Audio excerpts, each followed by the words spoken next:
சொல்ல முடியாது. என் முடிவு கூட்டணி வைக்கல.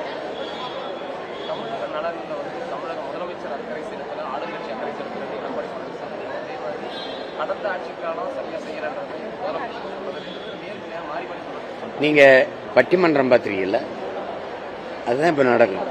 இவங்க ஆட்சியில் இருக்கும்போது இவங்க செயலைம்பாங்க, இவங்க ஆட்சியில் இருக்கும்போது இவங்க செயலைம்பாங்க.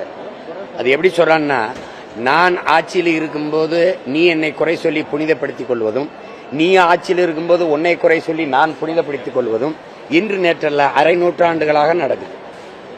இதுல ஏமாளிகள் யாரு? நாங்க தான். அதனால அதை பேசிட்டு இருக்க கூடாது. திமுக பற்றி அதிமுக சொல்றது அத்தனை உண்மை, அதிமுக பத்தி திமுக சொல்றது அத்தனை உண்மை. அப்போ மாறி மாறி இவன் சரியில்லைன்னு இவங்க சொல்றாங்க, அவர் சரியில்லை இவங்க சொல்றாங்க. நாங்க ரெண்டு பேரும் சரியில்லை ஒழிப்போம்டாங்கிறோம். எப்ப சரியா?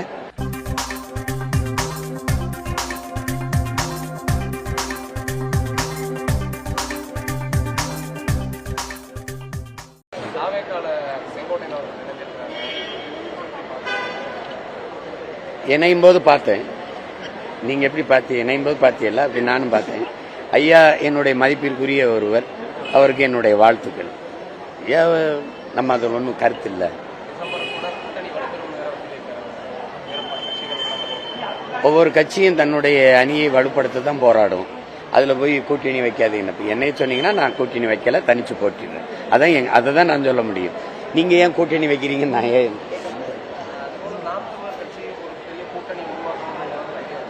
நான் கூட்டணி வச்சிருக்கிறேன்ல 8 கோடி மக்களோடு, மக்களை நம்பி.